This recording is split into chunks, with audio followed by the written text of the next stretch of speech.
Hello, and welcome to Anime Audio Commentary.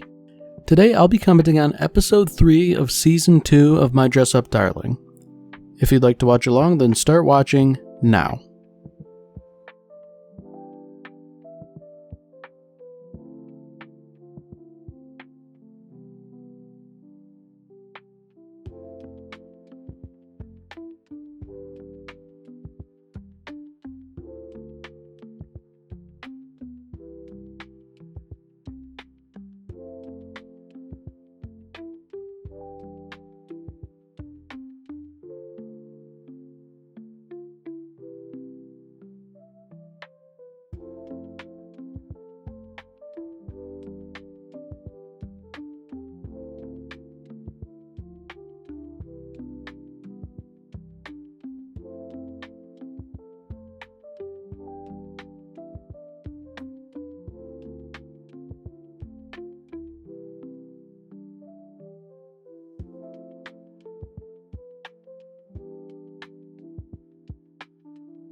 Alright there. Last we left off, Gojo and Marin went to a cosplay event, and they met another cosplayer, Himeno, who, the guy was suffering from a wardrobe malfunction, and now he's decided to show Gojo and Marin the tricks of the trade, as it were. And I guess, alright, well, it was pretty straightforward. It's just like a silicone thing that you can just bolt on. I don't know why I assumed it would be something bigger and more elaborate than it ended up being, but I guess, this sort of thing would make sense as a product catering to this market. So, I guess Marin wouldn't have to worry about anything like this, given that she is naturally equipped. Man, this has got to be rather uncomfortable for Gojo, having been suddenly equipped and then inspected in such a manner.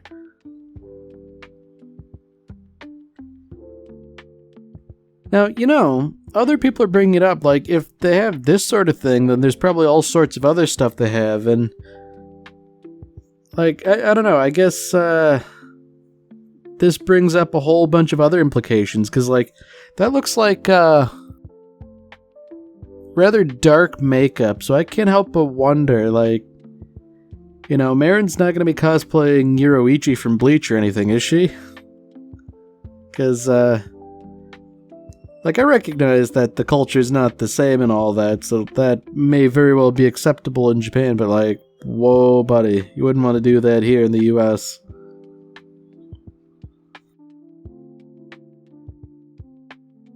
So I guess Gojo can't help himself. He's got all sorts of questions about cosplay and related things, and, I get the impression that Himeno isn't remarkably comfortable, but I guess he is willing to divulge information. I'm wondering if we're gonna get, actual information here, because, he's mentioning makeup and how you draw that and all that. I guess maybe there is a sort of a practical foundation to it, or rather a basis in reality. Knowing what I know about painting, what he's saying kinda checks out.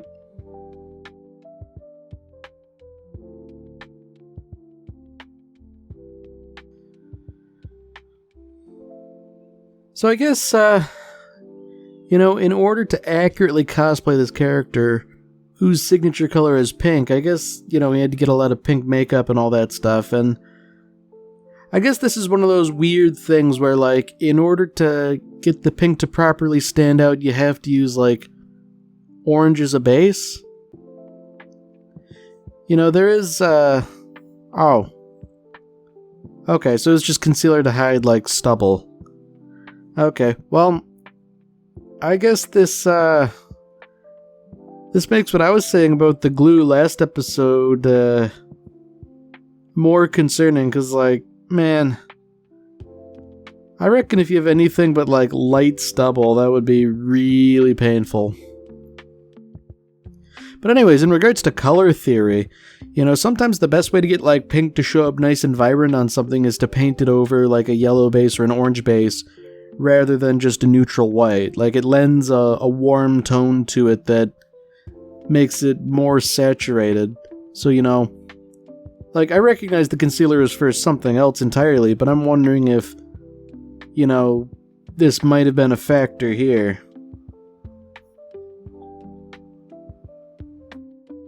I mean, at least Gojo's having a relatively good time. You know, he was a little, on edge regarding the prosthetics, but, you know, at least, like, with context and things like that, he's a bit more in his element. And now they're discussing foam and all the sorts of things you'd use to make props and things like that. And while Marin hasn't really done anything that would require a prop, and I guess thinking about it, that's sort of outside of Gojo's specialty. I don't know, maybe that would be an interesting little challenge if they were to have to craft something. Like, I guess the first thing that springs to mind is I saw, when I was recently at a convention, a bunch of cosplayers from Soul Eater. And, you know, people would cosplay Maka, and they had, like, a big scythe made out of, you know, safe materials, not metal or anything like that.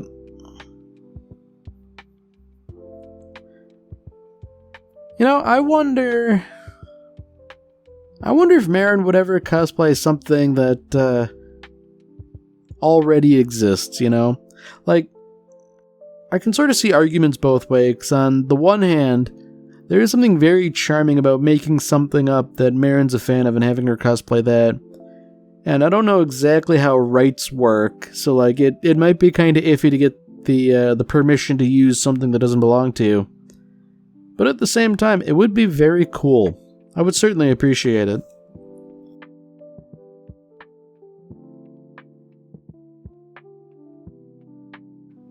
Ooh. Okay, so I guess Marin is having a bit of a wardrobe malfunction, although it's tape on her face. I'm not sure exactly what function that serves. And frankly, it does seem kind of painful to put tape on your face like that.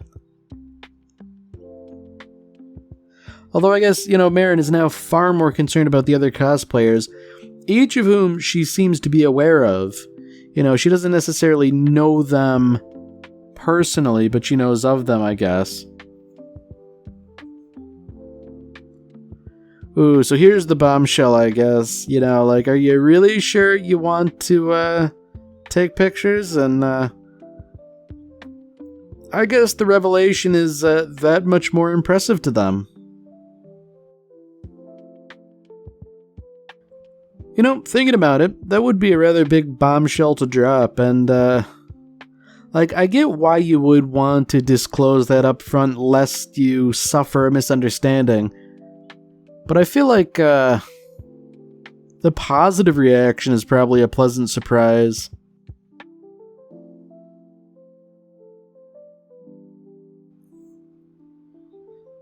Wow.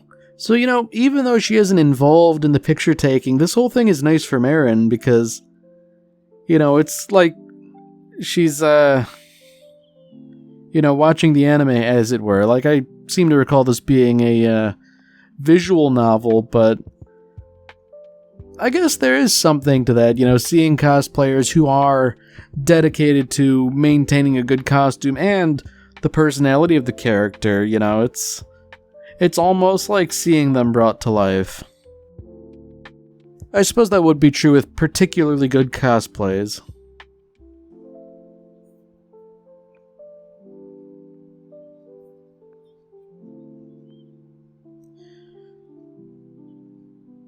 So I guess it seems like everyone's having a good day. You know, Marin, Himeno, Gojo.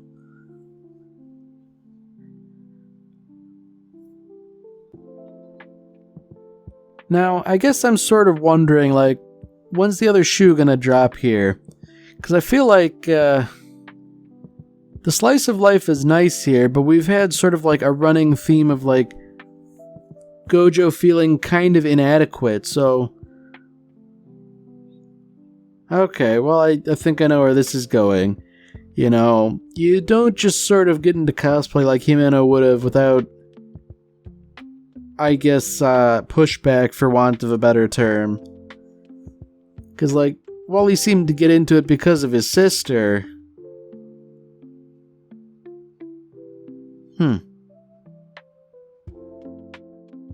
You know, I suppose that would be an interesting experience, you know, looking in the mirror and not recognizing yourself at all. You know, I can't say I relate to that, but,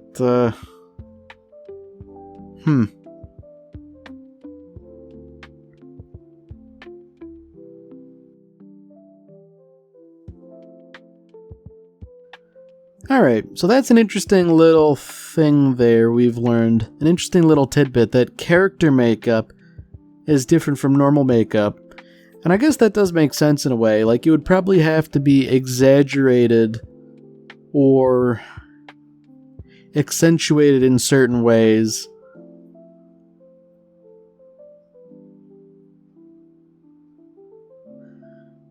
Alright. Oh, you know, I might have been calling this guy Himeno. I mean, Marin and Gojo are saying Amano, so, whoopsie, I guess. And, you know, it seems like Amano's been having a rather rough go at life. You know, not entirely dissimilar to Gojo in his experience, albeit, you know, markedly different. And I guess, like, cosplay has improved his life somewhat, so I guess there's that. I guess that's an interesting way to put it, that, like, cosplay has allowed him to be confident. I was gonna say, I don't know exactly how that tracks, but, I mean, I guess I could see it.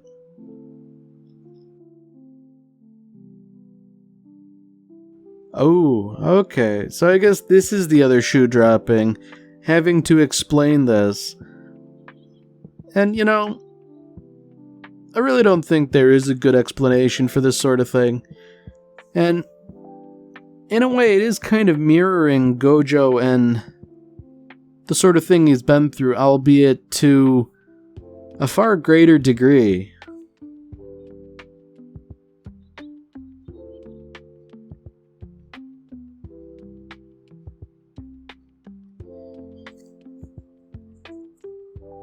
Yeah, you know, that's not a fun experience, to be sure. I mean, he's just sort of playing it off like, I dumped my girlfriend, and, you know, fair play, I guess. You know, that is true. This is probably a pretty heavy topic to dump on two strangers, essentially, that you've just met. I mean, I guess, Amano is lucky that Marin and Gojo are, you know, remarkably caring people. Otherwise, like, you know, I guess, to put it charitably, like, I wouldn't be too comfortable hearing all this from a stranger I've just met, you know?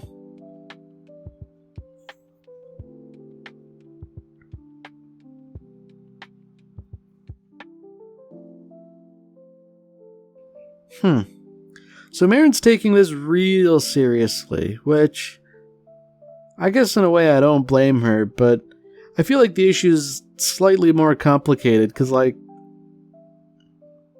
I don't know, I'm trying to think of, like, a comparable hobby where, like, if I saw my girlfriend doing something I really didn't approve of, like, how would I react to that? I mean, my first reaction probably wouldn't be to dump her, but I feel like if you do come across differences that are irreconcilable, I feel like breaking up's not the worst thing you can do, you know? Because, like, what's the solution, right? Like, either Amino gives up his hobby or his girlfriend puts up with something she finds repugnant. Like, that's not a good foundation for a lasting relationship.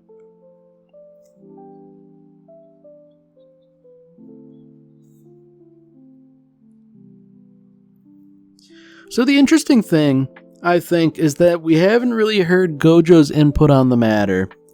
You know, because we certainly know he relates as far as it pertains to his love of the art of Hina dolls and whoever that girl was who disapproved of his hobby.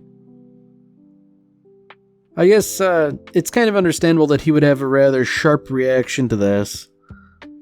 So, you know, I think it's pretty safe to say that we know he sympathizes, but I guess I found it interesting that he was just sort of silently observing rather than jumping in. You know, not that it's in his nature to do that or anything, but for someone who clearly relates so closely, you know, I guess maybe it would have been warranted to speak up.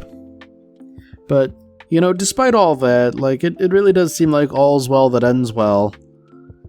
You know, Gojo and Marin had a good day, Amino had a good day.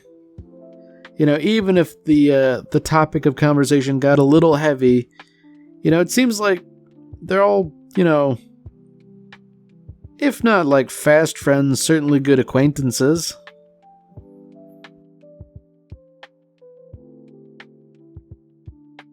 Ooh.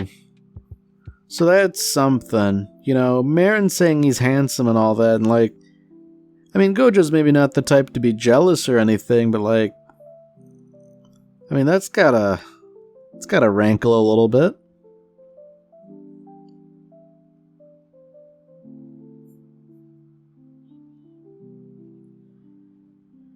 Alright, so here's something we haven't seen yet this season. Gojo and his grandfather. And, you know, for those of you who may not remember, Gojo's grandfather is really like the only role model he has, you know. He was the one who got him into crafting Hina dolls and all that, and he's generally been influential on Gojo's life. And I guess, you know, it's nice they're having lunch and all that. Like, things were looking a little bleak last season with Gojo's grandfather. He had a bit of a health scare, but, you know, everything seems to have tapered off now. Hopefully for the best. So now, Gojo's watching Marin at work, essentially. You know, it was mentioned kind of offhand that she did some modeling for money, and she would use that money to fund cosplaying and all that. I do find it interesting in a way that, for Marin, modeling seems to be less of a goal and rather a means to an end. You know, because, like, I feel like perhaps stereotypically, modeling is a job that, like, a lot of people aspire to. And I guess it's just interesting that Marin has this job, but to her it's not the end-all be-all. You know, she's far more interested in doing the things she wants to do, and she does this not even because she has to, but because it will allow her to do things she wants. You know, and she even mentioned it right there, a DSLR camera, which is, you know, fairly expensive, but will help in terms of photographing her cosplay and documenting that.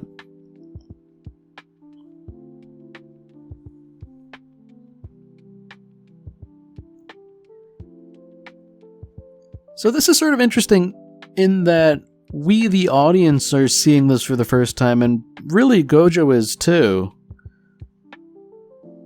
And interestingly, it seems like, well, two things are going on here. It seems like she was turning down modeling opportunities to pursue her hobby, and this seeming agent here just sort of naturally assumes that Gojo's her boyfriend, which, you know, he's bound to be a little anxious about.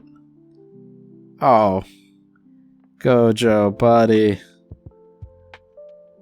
To just say our relationship is based on money, that's... Whoa, buddy. Like, that's not a good thing to say, you know? I mean, it might be true in a really roundabout way, but like, I don't think you should just say that unprompted.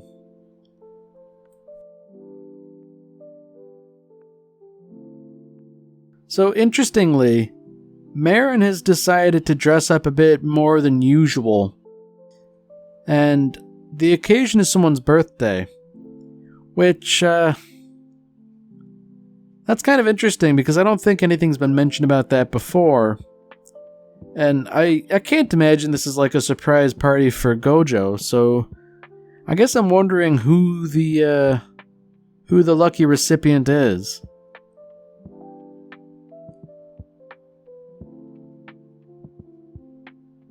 Alright, yeah, so the agent's sort of like doing all the math here in her head. Like, okay, Gojo's probably just embarrassed, but whose birthday are they celebrating with just the two of them? Oh. Okay, I figured it would be a real person, but I guess, Marin really likes Shizuka-tan, so they might as well celebrate her birthday. You know, it's as good an excuse as any to celebrate and eat cake. You know, it's a wee bit eccentric, I suppose, but I don't suppose I can fault Marin too much for this, you know?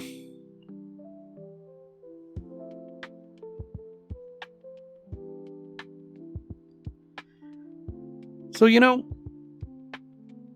this is interesting for another reason, because, like, this is a side of Marin that I feel like she doesn't really show off in the public. You know, this specifically, and, like, Gojo's privy to all of this. You know, there's a certain degree of trust involved. Because, like, not to say that this is particularly vulnerable, but, like,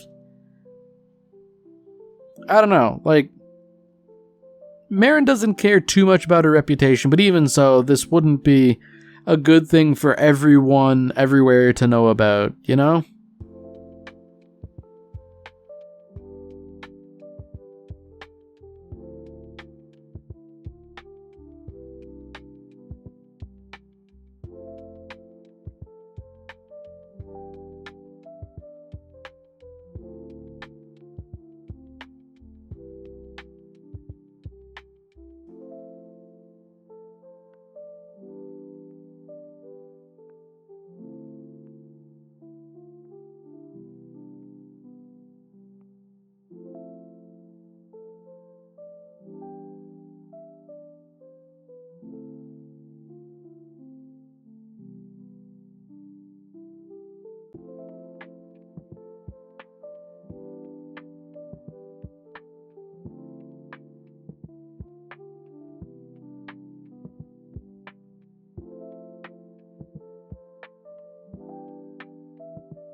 Alright, well that's it for this episode. If you've enjoyed it, then by all means, tune in for the next one. See you, Space Cowboy.